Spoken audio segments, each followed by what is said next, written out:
Yes, welcome, ladies and gentlemen, to the Variety Hour, the second of the week, and we welcome back Danny McGinlay. Hello. From a boys' weekend away in Brisbane. What a great time. The face tattoo is extreme, but it says love, so I think it's not the worst. It looks love in English, but in Aramaic, it's not fit for broadcast. And we should also welcome back international man of mystery, Asio Plant, just back from Russia, comrade Francis Leach. You're back with us, and I made it out. We didn't think we'd see you. Neither did I at one point. But how are you going? Yeah, mate, you just told us the best stories. Well, why don't we? We'll get to it. I think we'll get a debrief on Russia because I think we need a bit of time for that. I just thought up front we'd just quickly mention a sad story before we get to our normal nonsense of Francis's Russia trip, and that's the news of Jared Lyle has decided that he is going to basically cease the cancer treatment he's been having and go to palliative care. Now, he's 36 years old. This is his third battle with cancer. He's had it 3 times. 1998 he had as a teenager. He got it again in 2012. Managed to come back and play professional golf on the back of all of that too, using a medical exemption to get into his PGA Tour card back. So this guy's been a absolute fighter the whole time. But what's been really interesting since this all came out, but even before this, is he seems to be universally just loved as a person. I was have been lucky enough to interview him a few times over his journey, and an absolute sweetheart of a bloke. And as you said, as a teenager, got really crook. Recovered enough to have a stretch on a number of different tours, then had another battle with cancer, and obviously at 36 years of age and his third serious challenge with it, has decided that the best way to spend the remaining time is not going through a gruelling treatment regime, but with palliative care in his own home and with his family, which is a very legitimate choice for him to make. It's heartbreaking because he is, one of those really sweet people that always gave of his time when I was speaking to him on the radio, and he's an absolute sweetheart. So it's heartbreaking to see that at 36 years of age that this is maybe the last time that we're going to see him on the golf course. Yeah, but he gets to spend that time with his his 2 little children and his wife. So that's the more important thing at this stage for Jared. Well, there's not much to say because our thoughts are obviously with him and his family in these final times. So it's very sad news, and you kind of hope something will happen good, but a miracle of something. But it doesn't seem that way. So you try really hard to put any sort of whatever positive spin you can. The only one I can think of is my friends who are doctors and nurses and people who work in that industry. They say Palcare is actually awesome. It's the drinks cart comes out at 9 a.m. Get whatever food you want. You can seriously say, "Hey, I feel like a steak today." They do whatever they can to make sure you get a steak. So they work in that area. One of my friends does. Yeah, right.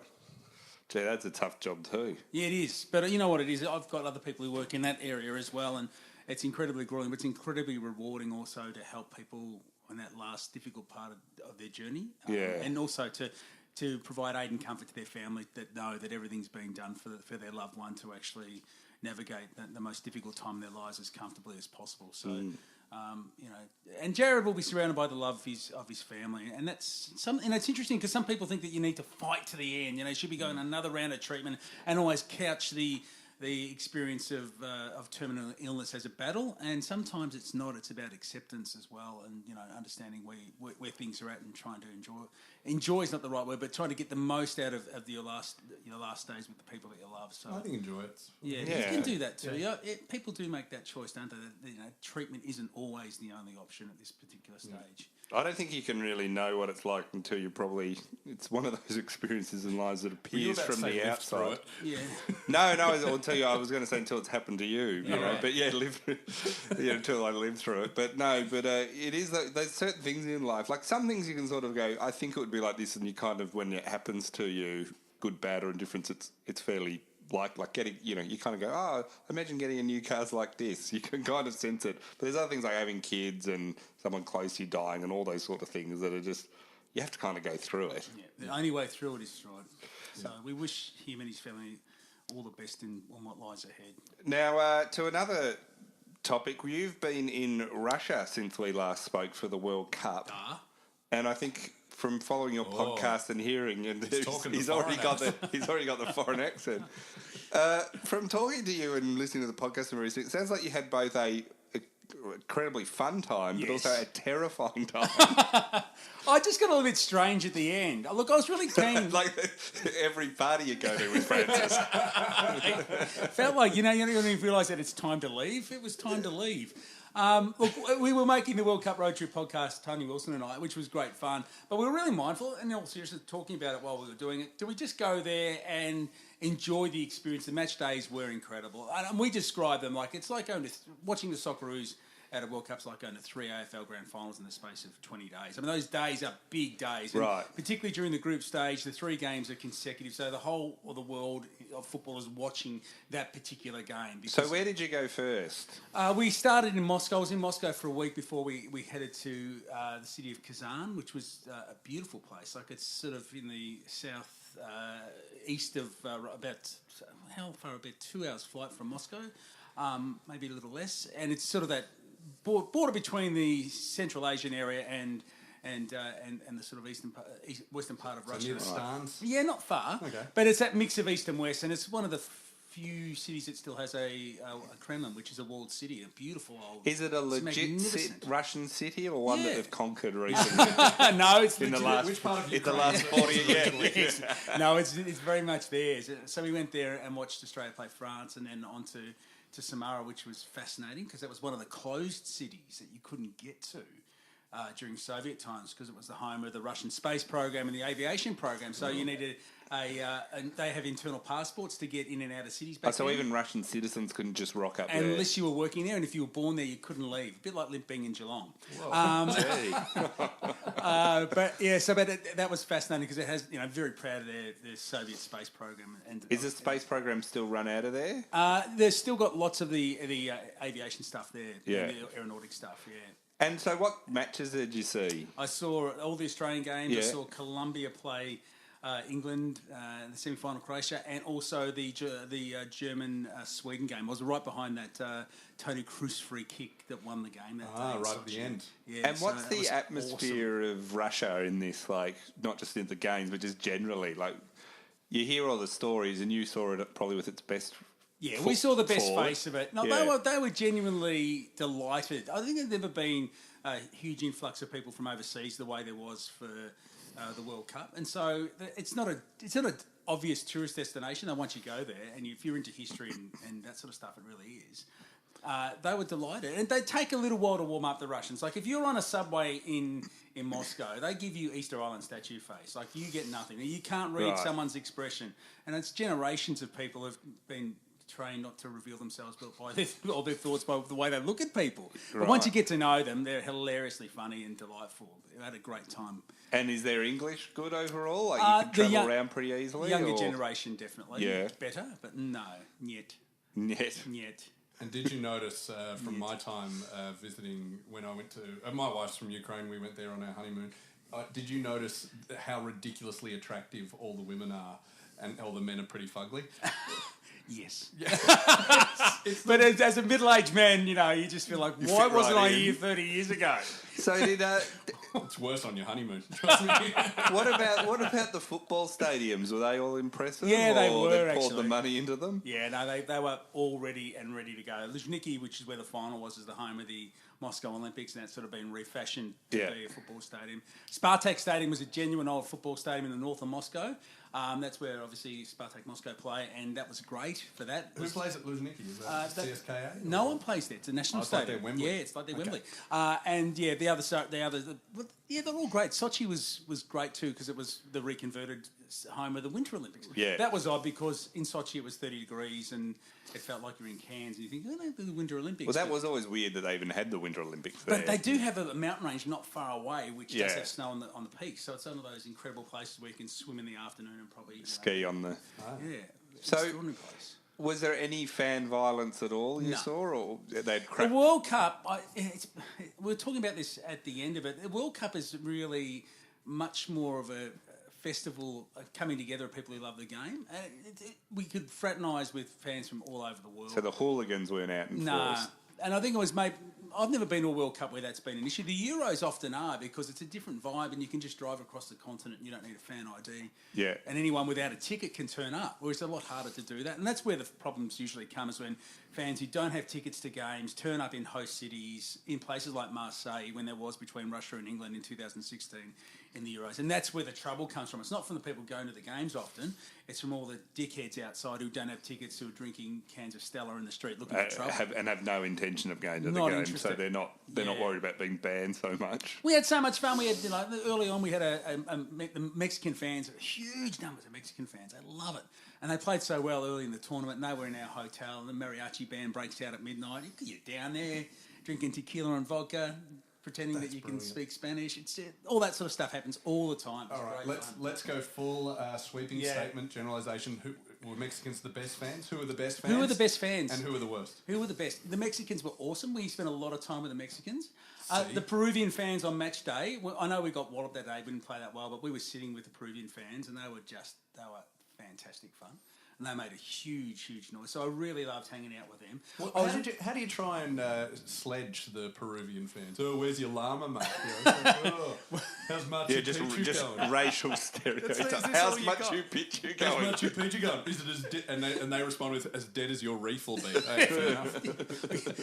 They were great fun. The other one that was amazing was probably the best fan experience I had was the night that Russia beat Spain in the round of 16 in the penalty shootout. Okay. So we'd found this fantastic little bar called Football Republic just off Red Square in Moscow. It was like a locals pop-up bar. And so we tended to go there to watch the games rather than the big fan site, though the fan site was fantastic. And when they'd won the penalty shootout, everyone just poured out of every pub and club and every nook and cranny into the streets of Moscow and into Red Square for an impromptu party that went all night.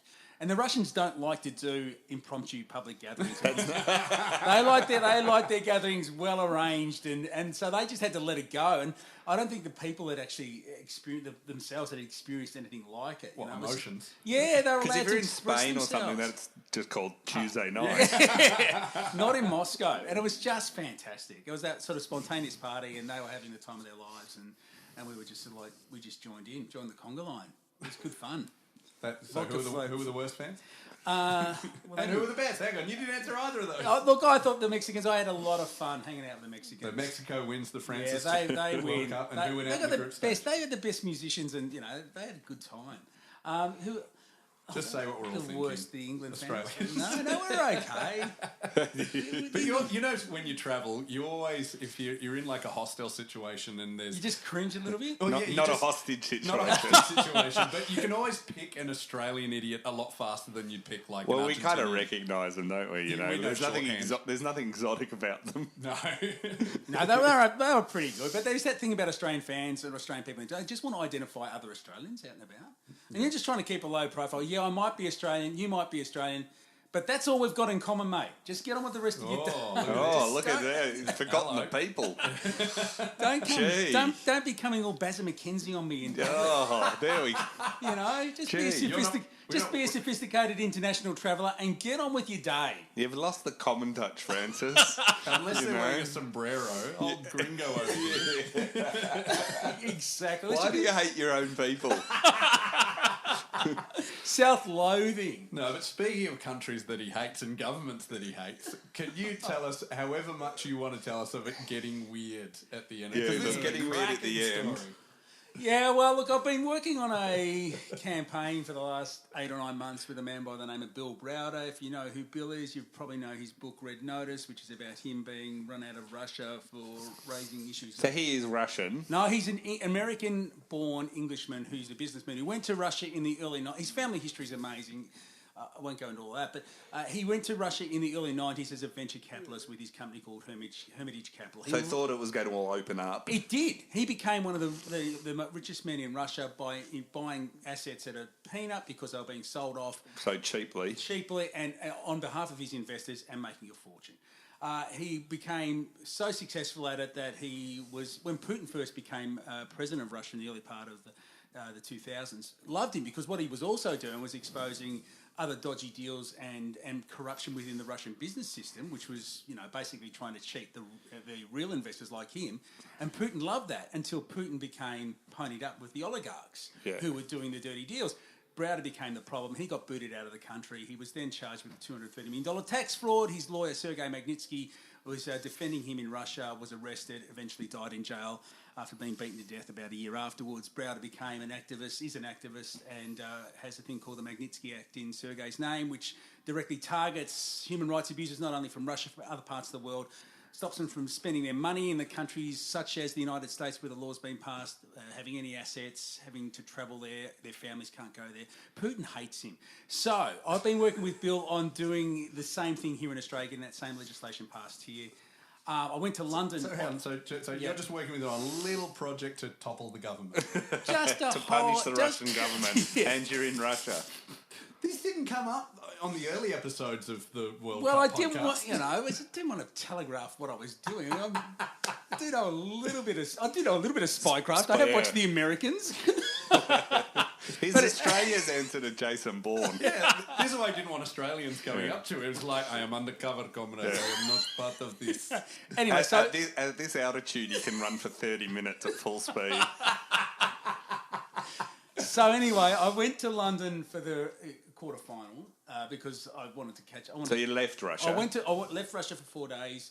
By choice. Yeah. By choice at this stage. Flew to London. I was doing some radio stuff over there and wanted to go see The Cure in Hyde Park on the Saturday night and see. Oh, how were they? That was awesome. Who were the best and worst fans of The Cure concert? And also wanted to watch the England quarterfinal in England because it was nuts there. It was like it's coming home, all that bullshit. But I also had a meeting with Browder in London, talked about... So you caught up with one of Putin's most hated enemies. Well, yes, about 3 days before Putin actually called for him to at his house or at a Pret? Or Can you give away the location? Is that his office? Were you hooded and led for 3 hours? I did have to go through a security protocol to get to him. That's all right. But so I didn't... Anyone you have to meet and go through a security protocol. That's weird. What is it, scan your retina? Pretty much. No, I'm just joking. Anyway, did an interview with Bill about being in Russia, working in Russia, got back to Moscow, did an interview with a couple of other people, including a guy who's been working there for a long time, facilitating Western business in Russia. And we're not going to say his name. No, we don't need to talk about him. Cool. And then put together the podcast, because we didn't want to make a podcast which was just about how great the World Cup was. We want to talk about what it's really like to live in Russia. And that Monday, when I was making the podcast, Putin was having that Trump press conference in Helsinki and talking about swapping. Trump says, it's an incredible deal. He's offered me an incredible deal. He'll swap the 12 GRU agents who meddled in the election who've been indicted by Mueller for a number of people, including, and Putin said, Bill Browder. What a great deal. Trump's as bad a list manager as Terry Wallace. And I think he's getting the job at St Kilda, isn't it? Yeah, that's right. What a great deal. They're going to give me 10 VFL players for the number one draft pick. I want Jack Billings. Yeah. Bill Browder. Gee. Anyway, and so the that all... 1966 premierships. Yeah. So to wind it all up, the other guy who I'd interviewed clearly was on the Kremlin payroll, started to really get very unhappy that I'd spoken to Bill Browder. So he sent you an email. He sent me a couple of emails. I didn't realise I was going to be on the same podcast as Public Enemy number 1. That's him. Can we meet again? We really need to talk. You need to know about Bill Browder. You need to know about his back history. Started sending me a whole bunch of shit sheets on Browder, which were clearly Kremlin propaganda. And it was time for me to leave. So it got very... You did decided to just... Were you planning to leave I made sure that we made that last episode of the podcast when I knew I could get out of the country. Right. Yeah, I didn't want to be. And where did he want to meet you again? So this Kremlin guy... Yeah. And goon. how did you know Can we call him a Kremlin goon? How did I know he... It was you don't want to say. A process of deduction that was quite clear that I'd embarrassed him by putting him alongside Browder. Where do they want to meet their political prisoners that they haven't caught? A gulag. Well, we did. Yeah, there's a train to Siberia. Yeah, well, we and did. You be on it. Well, you would have loved the fact that I did do that interview with him walking in a Russian park. Oh, I do love that. Yeah, you would have loved that. Were there any guys reading newspapers with the iPods cut out?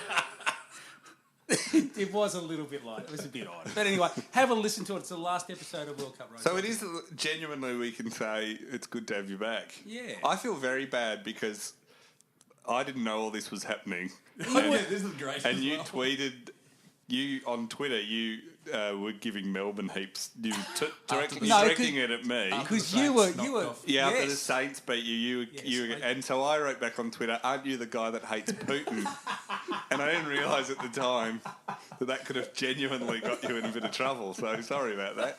But anyway, it was worth it for the laugh. Yeah. But check out Bill's book, Red Notice. It's an incredible story. I really like this cyborg that Russia have sent back after they killed Francis. Well, I just want to say on behalf of the podcast, we're huge fans of Putin. And I'll give you up in a heartbeat if they come looking for me.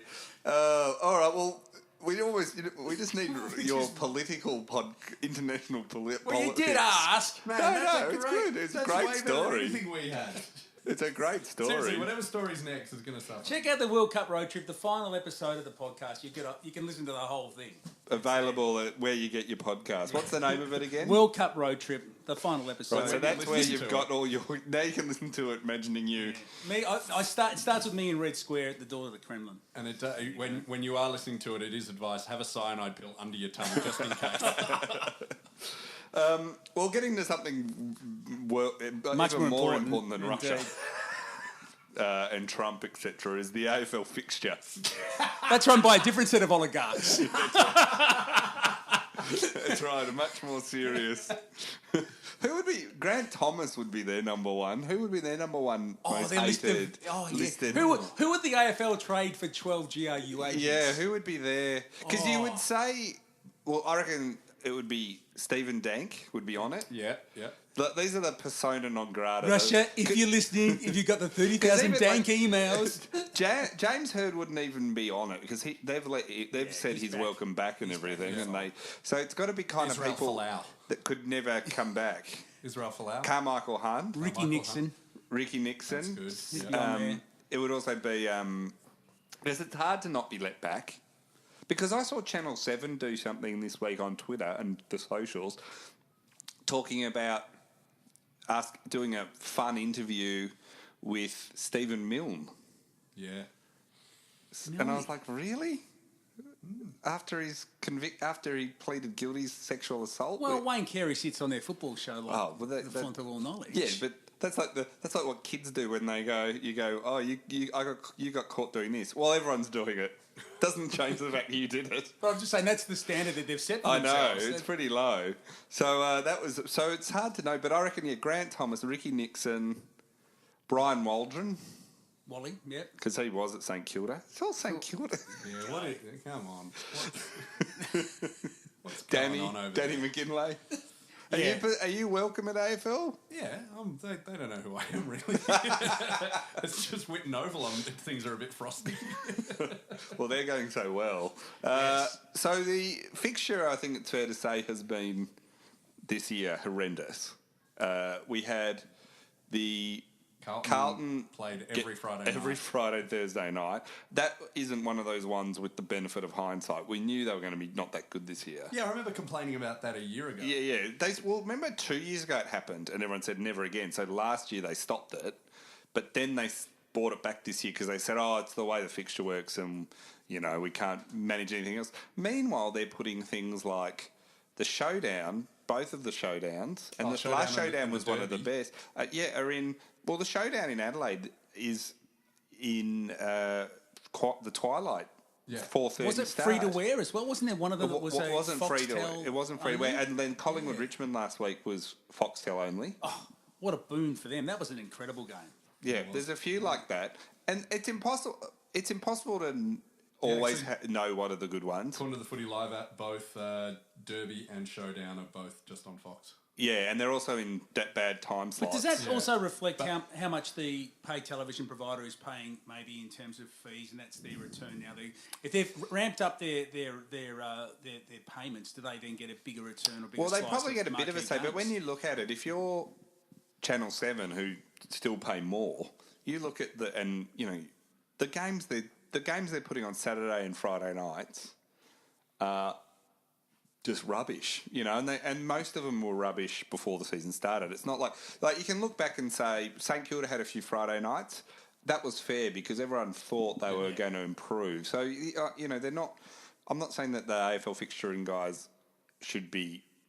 I know that there's going to be times where they'll pick a team thinking it's going to do well and it won't. So is there the prospect of a floating fixture? Is there any real way the AFL can get together with the clubs and say, every 6 weeks we're going to decide what the Friday night game is to try to zero in on the best It's possible? hard, though, because, hotel rooms, flights... Even people who travel from the country to come watch games. This is my idea. There was a bit of excitement this week when they announced what the final rounds times would be. That was a bit exciting. When the fixture comes out, they have the times for the first 8 rounds, and then once a week they release the timings for the next week. So we round 1, and we know all the timings up to round 8. And then after round 1, on the Wednesday before round 2 begins, they release the timings for round 9. And it becomes just a weekly thing if you find out what's going to happen in 7 weeks. Yeah. That's my idea. The clubs will say, and I'm sure you've heard a million times, we're trying to sell, say, a corporate package. We need to be able to go to companies and say, you're going to be owning this particular corporate box on 3 Friday nights this year and 4 Saturday nights. And therefore we can price it and sell it to you. If we change it, then how do you go on? There's a bunch of problems because I think it just shows you how much goes on around an AFL game, even if it's not a particularly big one, which is members who buy their tickets up front at the start of the year, and sort of you do have a look at the if you can't go Friday nights because you work Friday nights, people will go, well, am I going to get a membership this year? Or a reserve seat. Yeah, because there's 7 games on that, or whatever. People do look at those things. All the clubs have to book hotels. Even the stadiums Don't they use Travago? That lady said you can get a good deal any time of the day. Even stadium deals, the stadiums aren't available all the time. That's a really good point. So, for instance, in other competitions around the world, because most clubs have their own standalone stadiums, that's right. You have the flexibility to move the NFL is like around. that, even a lot of the Premier League. It's not but in this we've got... shared stadiums. Some of them have other sports in them, others are used on by new concerts and other things, and so there's a certainty that needs to be refined. There's also all these things like functions that get booked around it. So, you've probably emceed numerous functions. I know you've performed at many, Danny. You often get booked sometimes weeks out and sometimes months and months out, depending on what it is. So there's all these arrangements that go into it that people don't see that I think are just too hard to do the floating thing. I think the real problem is that... Carlton are rubbish? Carlton are terrible. It's all Carlton's fault. There is this thing of, if you're a big Melbourne club, we'll put you on even if you're rubbish. And I kind of think that that's been taken to a bit of an extreme in recent years, because you've seen Collingwood get a lot more than they normally would and all this. And, they're good this year. But I think they need to go much more to the showdowns, the derby, the derby rather, the various things, the big clashes should, and the form teams. That should be the measurement, make more sense. It does usually, but then you'll have the other argument from other clubs that get locked in a poverty trap. We can't get any Friday night games. We're never generating the revenue we need to improve. We're sort of locked in. Melbourne, for instance, for a long time had Sunday afternoon to themselves, and they hated it, didn't they? Because it was so hard to sell memberships. To be honest, though, but at the same time, Melbourne, even this year, we barely had any Friday nights, or a couple of Saturday nights, but that's a lot of that's their own fault. That's the game's bigger. You got to play to deserve it to be on those spots. You got your spot. Yeah, and you can turn it around. Look at Richmond. They weren't on. You barely ever saw them. And now they're on every week, every Friday, every Saturday night and stuff, which is good. 100,000 members. The answer's just win. Yeah, they just win. You'll be fine. No, but that's sort of when you see, if you were, I remember watching Friday night games, and that was when the North teams were really good, and and they used to, and it sort of as a kid got you really into it, because that was the game you could most easily watch. Now, what kid would grow up a fan of the AFL if they just watched the Friday night games? Yeah. What about if you just had it like Big Bash League and you had a game on every night, one game a night, every night? I like that idea. Well, 7 days a week. Well, when you think Plus about one. it, that's where they're sort of going. So they're talking about this to fix it for next year. One of the things they're looking at is having the ability to play off 5-day breaks. So AFL Players Association going to love that. Well, they're not against it, funnily enough. They want money too. So this actually could...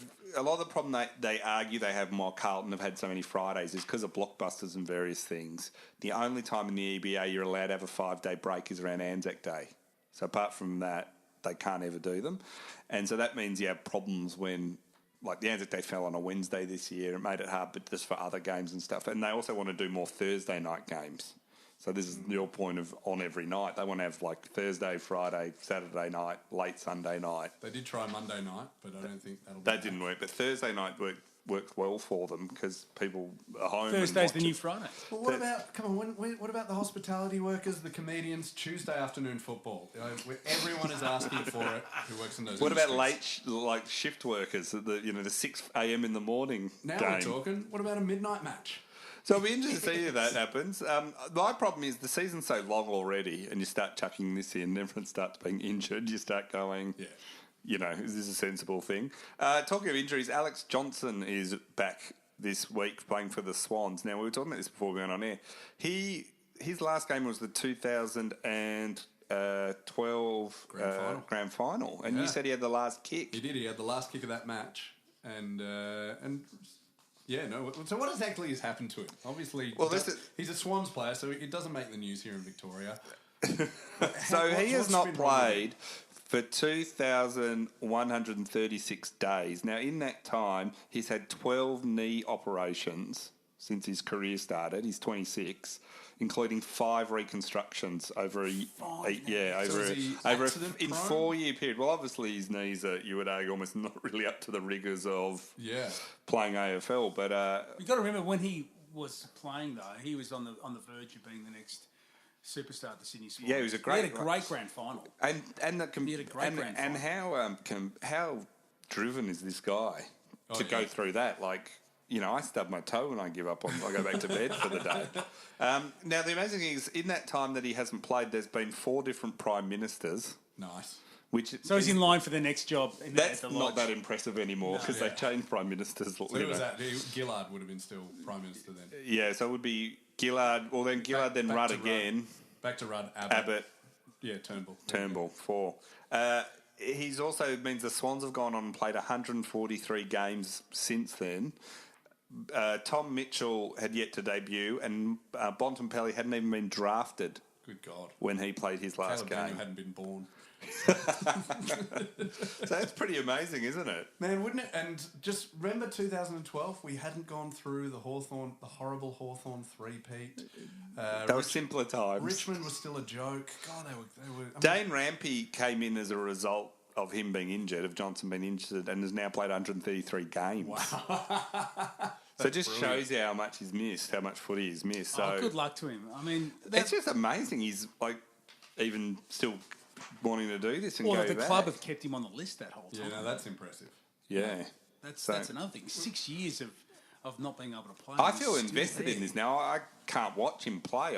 If he goes down, it's going to be devastating. I feel emotionally invested in him doing well. Or, I remember seeing Schwartz go down a few times with knees, and there's something about those players doing knees repeatedly. Well, Schoenberg's the latest, isn't he? It's brutal. Yeah. Every footy fan hates that, even if they're playing for Daniel Collingwood. Menzel has sort of resumed life as a AFL footballer and been able to string together a lot of footy despite a similar sort of history. So maybe Alex is next. But what is he, mid to late 20s now? He's 26. Still pretty young. Yeah. If he came back and... Menzel's come back and had a decent go at it. So, you hope he doesn't happen anymore. Just to play again will be great for him.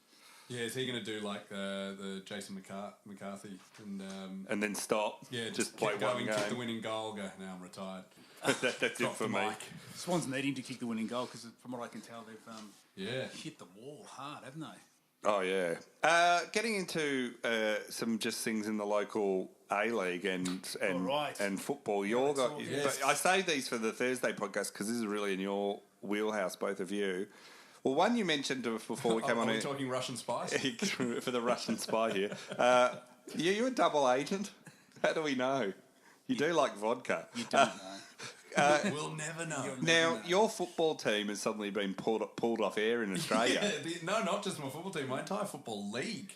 So the Scottish Premier League. Scottish Premier League has been pulled from beIN Sports. Why? So I haven't caught up with this news. When did this happen? This happened like 2 days ago because the Scottish Football League starts always a little bit earlier than the English Premier League. Yeah, so I was looking through going, what match is going to be on? Because Stephen Gerrard is now the manager of Rangers. They play the first game against Aberdeen. Those two hate each other almost as much as Celtic and Rangers do. And who's your team? Celtic. Yeah. And we're going for the. Don't you just win all the time? Yeah, we do. There's a great comedian called Kevin Bridges he's a Celtic fan. His joke is it used to be a 2-horse race, now it's just show jumping. So I have Celtic sympathies as well. So I'm an Arsenal man, but Celtic can't support Rangers. They're white supremacists. No, anyway, we can't do that. No, here we go. Thanks. Where's all our Rangers fans gone? Well, bugger off, you racist. So what do we know about why they've pulled it? Because the company that has the rights for the international broadcast, which it's called like DM and I've got to find my I've gone into aeroplane mode. So they've gone into receivership. They're on like £150 million in debt, and as punishment, they've taken off broadcast of the league in Australasia and Asia, threatening them to do it with USA and Canada, where it's obviously a bigger market for. So they've just gone broke. They've just gone broke, and from what I hear, the Scottish Football Association are negotiating a new deal with a new broadcast partner, trying to get it done because the first game kicks off in about 36 So this hours. is like if it had just gone on Optus. Yeah. Yes. It's no different. It's no different. And I missed all of that, thankfully. It is just like, it seriously just sounds such a... Because Glasgow is where my father's from. It is the absolute bogan capital of Europe. It's Frankston of Europe. You can Frankston of Europe. Just imagine that you say that in Socky Hall Street. He can't go back to Russia. You can't go back to Scotland. No, all my cousins are going, no, that's fair enough. You just imagine that they sold the rights to two guys down the pub. Oh, you want broadcast in Australia? Aye, I know a fella. Aye, 2 million. Hey, give us that. There you go. And then they bug it off. So yeah, I might not be watching football this week. And I've sat through, the last game was late May. Thankfully, there was a World Cup, so this is one of the less bad dry years. And I'm just catching up again. Daniel Arzani was slated to end up in the hoops. Is he playing for Celtic, or has that deal not been done? I don't know if it's been done, but it's just been talked. So Man City want to sign him and lend him to Celtic. The last I've heard is it was just on the cards. So I don't. This is the Australian player for people. This is a brilliant young Australian wonder kid. And we've got Rogic. There's another Aussie kid there whose name escapes me right now because it's been a dry period and I've been too busy focused on the Bulldogs rebuild. Is that what we're calling it now? Maybe they could have pulled the broadcast rights on them and given you Celtic back. So who's likely to pick it up? Would a Foxtel come in and get it? Channel 31's going to make a bid. Man, I'll be happy with that. I'll be fine. No, this is all like wholesalers and so it'll probably end up being back on beIN Sports because they have the Australian rights, but it just has to go through another company as far as I know. Right. This is all discussions within the Celtic supporters. So basically Facebook this is group. So it's like, what's that? No, fuck that. So basically this is an ad to say if you want to buy the rights to the Scottish Premier League, you can probably pick them up on the fly. Anyone want $50? Fair enough. Meanwhile, it's looking like again that FIFA could step in and sack the board of the Football Federation of Australia after basically they've gone away and had a lot of accusations of football in this country not being democratically run, that the clubs and the state bodies and various other groups like the players don't have enough say. It's basically run like a like Putin. Well, the Lowies are the Putin of Australian soccer. Yeah, Francis, is that fair enough, Francis? Francis, you love soccer and hate Putin. What's going on? Well, they've had that working group, which they all agreed on. FIFA made them have this, they had to have it, but Judith Greig, very serious businesswoman, strategic thinker, goes away with a bunch of people, makes a bunch of recommendations, and then they say... Is she appointed by FIFA? Yes, but with the agreement of all the stakeholders. So they all agreed that this working party was going to come up with some recommendations that they needed to act upon, which was without getting into the weeds of all this stuff, it's about who's on the Congress that has enough votes to appoint the board that runs the Right. competition. So that's how it works. And they still can't agree on the makeup of the Congress.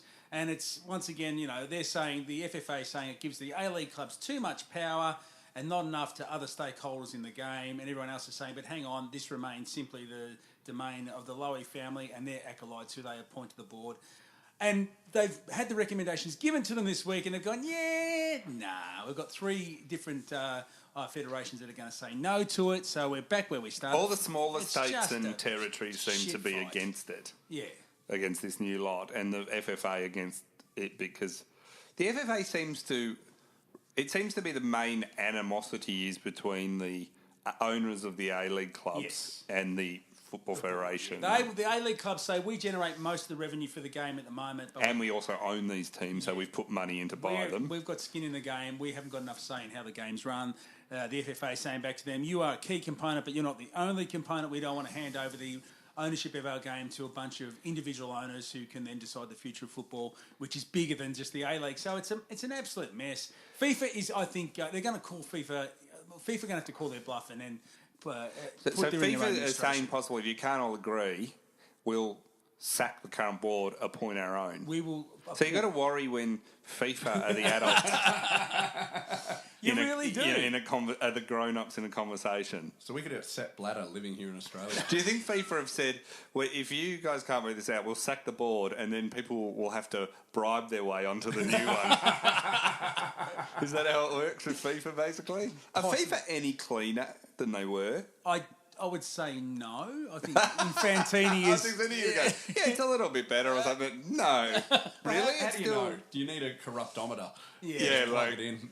I'm still sceptical about Gianni Infantini and how he runs the whole show. But look, something's got to happen here because it can't go on the way it is. The A-League is dying on its knees. At the same time, they've got this process out there that looks like Love Island with the 10 bidders for two A-League licences who are spending a fortune lobbying in their own constituencies, lobbying government, putting a whole lot of effort in to try to win 2 A-League licences in a league that still doesn't know which direction it's taking. I would say it's nuts. The whole idea of 2 more teams in the A-League is bonkers.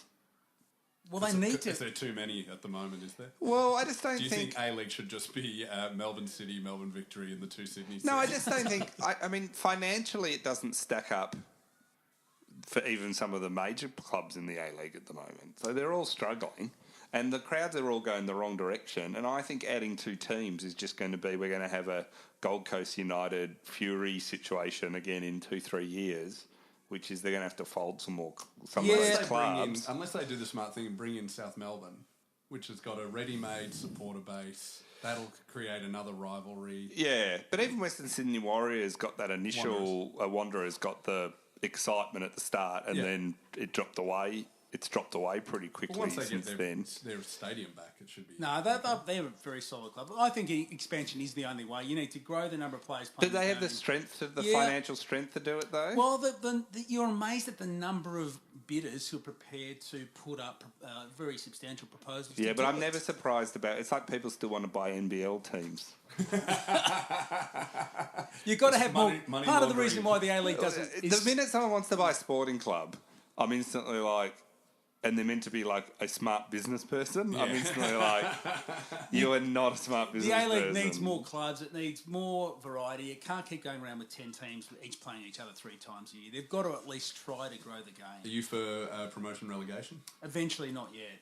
It's just not... Cool. The gap between what the NPL clubs have to offer and the A-League clubs, and you've got to help protect that investment a little bit for people who've put a lot of money into... with the understanding that they had surety that they're going to be in the A-League. Yeah, okay. They've got to work towards it, but Australian football's not strong enough yet to support a promotion relegation. It'd be great, though. Would be good. I watched Rockdale and Sydney FC for a bit last night. It was a good close game. Yeah. For the bit I saw. Yeah, it was a fantastic goal. You were the one that... You two were probably the only people Danny watching Silva. it. In the whole of the Australia. stadium was full. It was at Rockdale's home ground. Yeah. So... It just seems to me that this would be... If the current FFA, I think, have not covered themselves in glory over a long period of time. For me, this is all about the Lowies protecting their legacy. Stephen is, I think, trying to...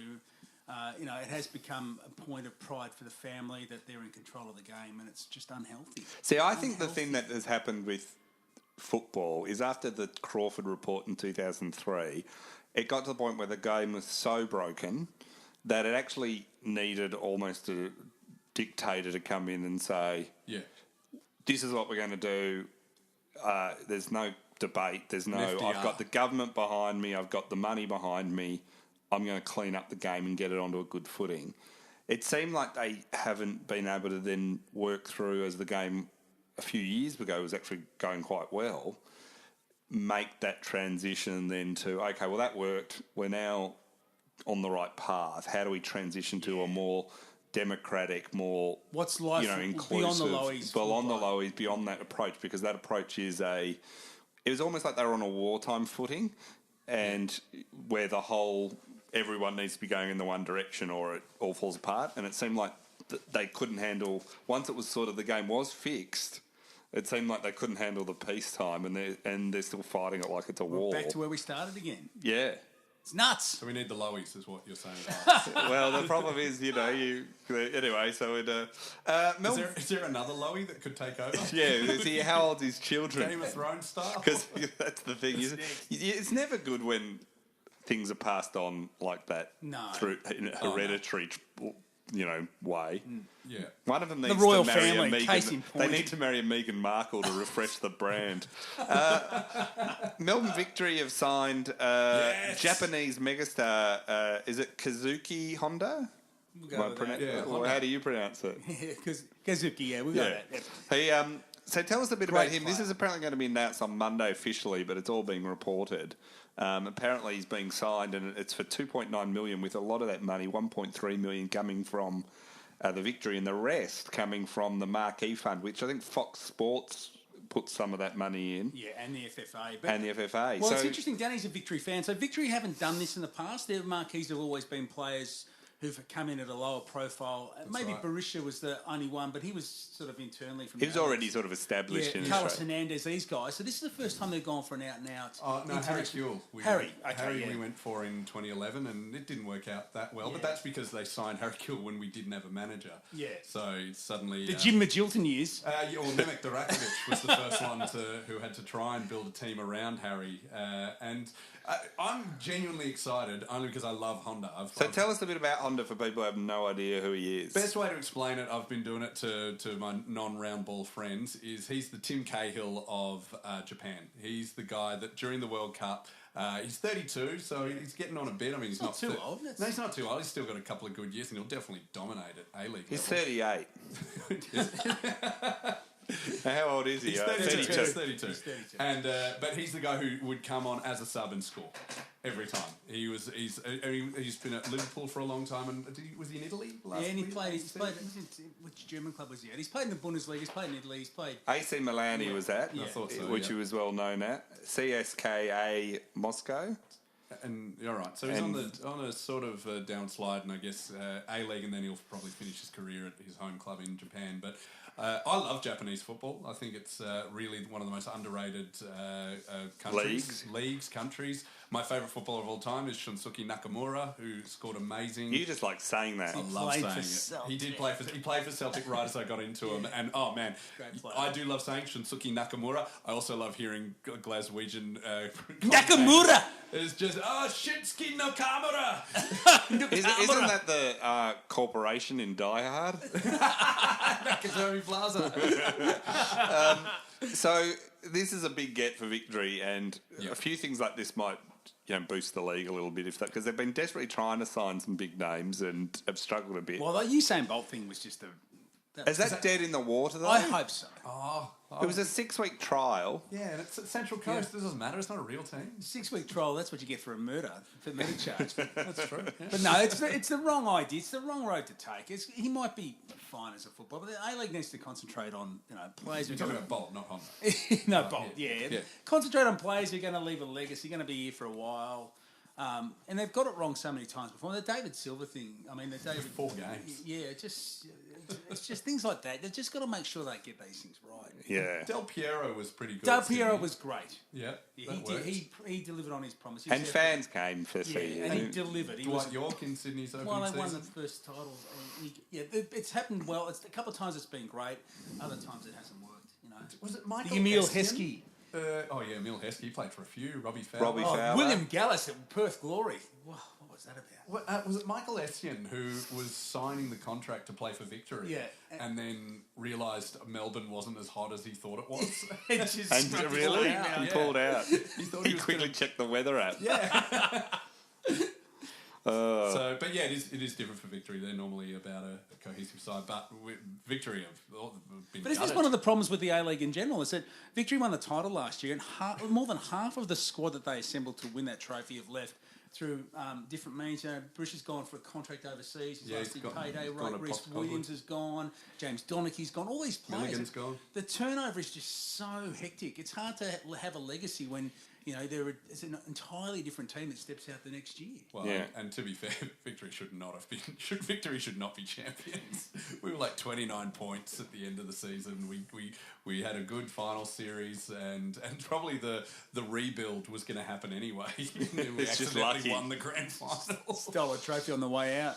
Oh, well, round 20 in the AFL. Let's go through our tips. Richmond v Geelong's Friday night. I'm going along to this. It's at the MCG. I'm surprised. Richmond have won 18 games in a row. Yeah, this has been billed as like a big game. I really don't see it. I think Richmond will thump them. I hadn't been to the footy for a couple of months. I went last Saturday. I was just mesmerised at how good they were. Collingwood were damn good as well, but Richmond, next level. And that doesn't guarantee anything. We talked about it before the start of the pod that you can go through a season playing like that, like Geelong did in 2008, and walk away empty-handed on grand final day. But at the moment, they are, as a neutral, they're superb to watch. Can we give a shout out to Gillon McLaughlin, who talked about possibly trialling rules during some games, and everyone was outraged because he was talking about doing it dead rubbers. I'd say commend the AFL for bringing in some rules on a big game like Richmond and Collingwood, making it legal to throw the ball. Here we go.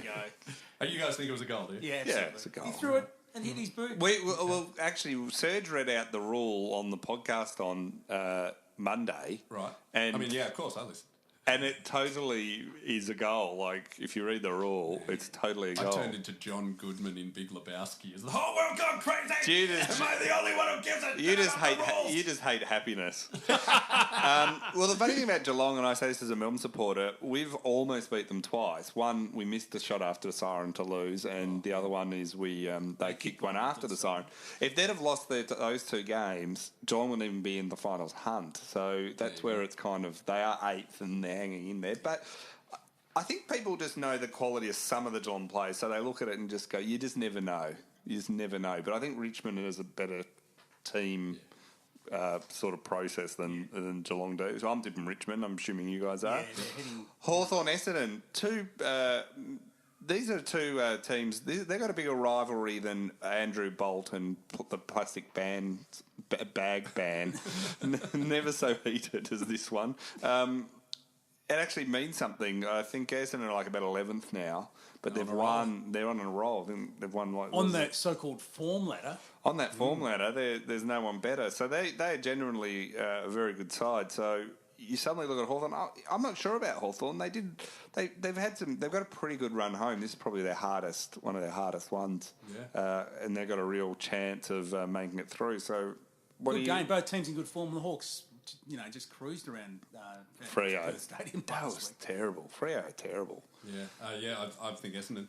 Essendon. Well, Hawks are coming back from Perth. 6-day break. Bombers had great morale boosting win over Sydney. Traditionally, they struggle against the Swans, and so they're going to be up and about. Mm. Yeah, I think the Bombers, but good game. They do both lift the. Yeah, I'm probably leaning towards the Bombers too.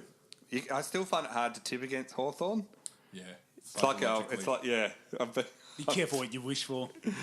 Brisbane North. Suddenly games against Brisbane are no longer the easy pushovers they were. I really look forward to watching this at halftime when everyone else is watching. Everyone should be excited about flipping over when it's halftime between Essendon and Hawthorn, watching this for a few minutes. Hey, this is a good game, but of course I'm going back to Essendon and Hawthorn. And they played North. North won against the Eagles down in Tasmania. Absolutely. So this is at the Gabatoir? This is at the Gabatoir, yeah. Brisbane a big show. Is that common? I've not heard that. Yeah, well, I think in the Lee Matthews days. Yeah, it was known as that. Right. Yeah. Yeah, Brisbane a big show at home. Yeah, I think I'm going to tip North. Yeah. Chris Fagan's done a great job with his team. Look, they've got young talent. They're on the rise. They could win this, but I just think North are a bit more As solid. we've been saying all year, North are good. North are all right. Yeah, good game. Although North still and North really have to win to stay in contact with the 8 because they had that until their win last week they were really struggling for a few weeks there. The showdown, Adelaide versus Port Adelaide. It's huge. This was a huge game. I was at the last showdown. I'm so jealous. Which the Power came back in the dying second after Adelaide looked like they were going to snatch it. It was one of the games of the season. Oh, it was terrific to be at games too. of the century. Yeah, it was a terrific game. So I'm Adelaide looking had forward to their this. win knocked out of their sails by your Demons last weekend. Yeah, and I got to say, Adelaide were.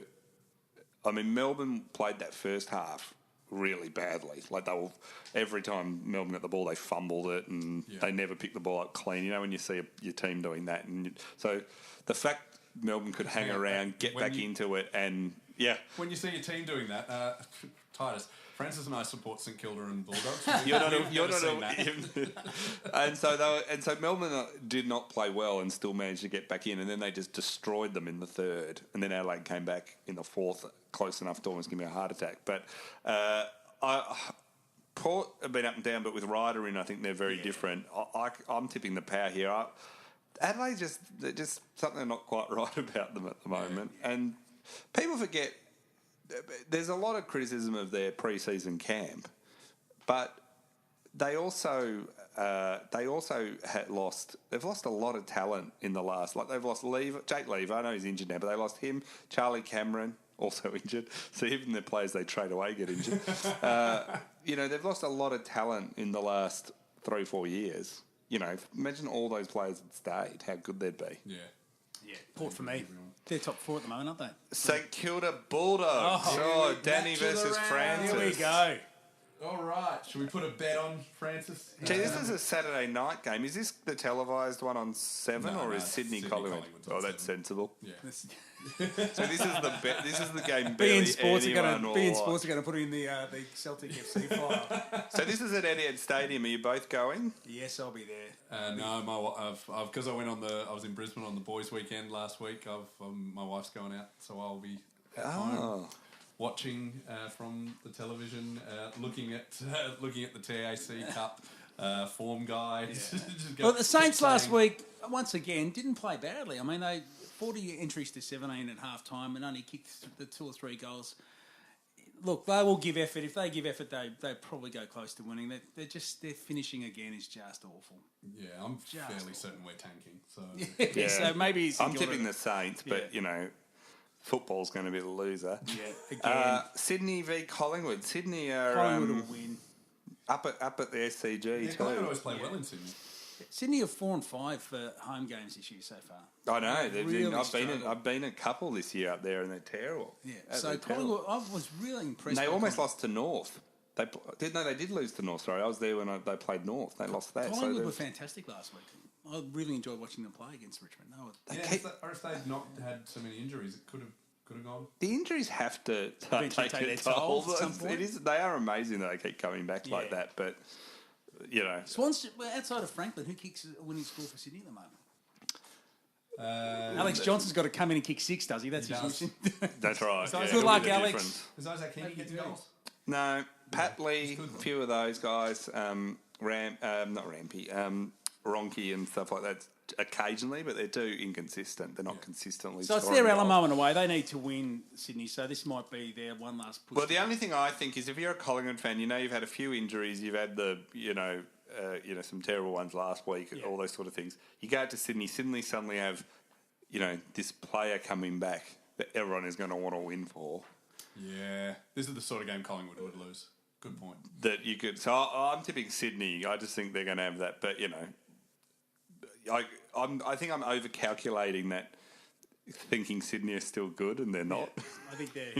fair call. You always do that, Like Hawthorn. We're always a bit slow to catch up to the reality, or it's like it took me a while to start. Now I'm tipping Richmond almost especially at the G with it, but it took me a few months even after they'd won the premiership to start to go, I think they're consistently good. They're actually really good to watch. Yeah, because that didn't work with the Bulldogs. I keep thinking the Bulldogs are good.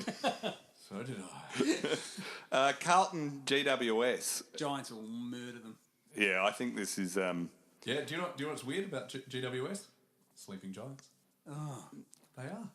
Isn't it creepy? I don't think they're sleeping anymore. No, They woke up about 3 weeks ago. Yeah, but they're not getting the media. No, they're not giving Pressure. They'll start to. You'll start to read they're going to ruin football soon. Carlton won last week against the Suns, that's more about the Suns being out of limbo under any bar set for them. Even though the week before they had the winner. They beat Sydney, which makes no sense. That's got to have some betting implications. I'm sure we're involved. Someone got bribed. Yeah. I'm not saying the Swans took gambling money. Such a But weird result. yeah, it's one of those ones you look at and go, Hope if you- it was hope in you- another sport, Yeah, you go. Someone's paying for their if that was season if that was in cricket, if that or was rugby in, league. yeah, if that was in cricket, if that was in the Indian Premier League, you'd be going. We have a look at that one. Carlton are going to get smashed, I agree. Melbourne, Gold Coast. Now, this is a game of Melbourne. After losing to St Kilda, which has hurt us so much. Good. Well, it has. If Melbourne can't beat... I did watch that one. I was The in my hotel Suns. room in Moscow watching on my phone, thinking of you, Titus. I was there. What time of day was it over there? It was a Monday morning. Was I trying to remember? It was a Sunday afternoon game. There was It might just have no been excuse. Sunday morning. There was just no excuse for that from Melbourne's I point really of view. enjoyed it. Oh, you would. What do you reckon? I can't see the Suns. Demons will win. They have to. Finals bound, finally. So it looks like Melksham might be injured. Okay. I wouldn't be surprised if Hogan doesn't play. Gold Coast are undefeated at the MCG this year. They haven't played there. They, Correct. Not at all. I don't think so. Because they played everywhere else. They played China, Ballarat. Yeah. They played in Hobart. But they rather played than in play in Perth China than twice. at the They played a MCG. home game in Perth. Yeah. Amazing. Is that another country you're not allowed in, China? How's your record in China? I can't say.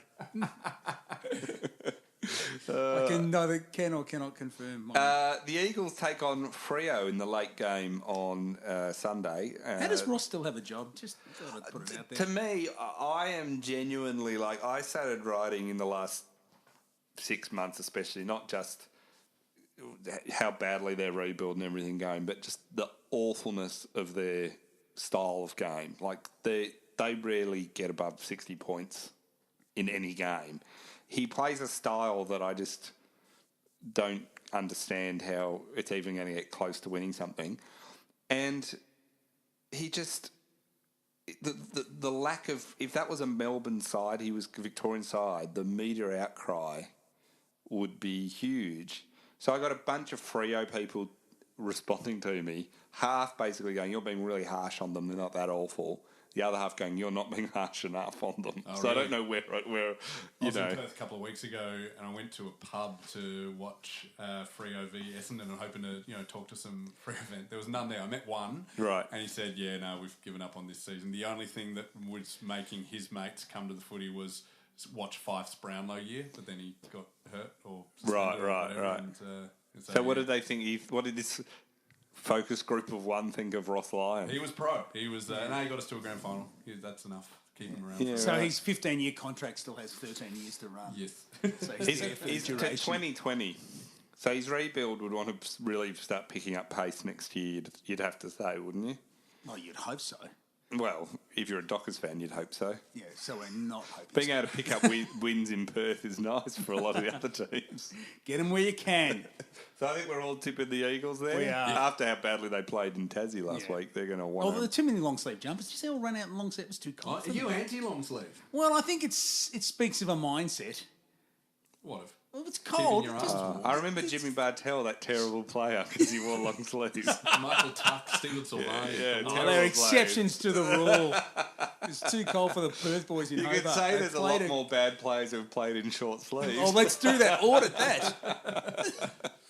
On that note, Danny, you got anything to plug? There's some gigs coming up, but they're a couple of months away. So Francis? Yeah, listen to World Cup Road Trip and let me know what you think.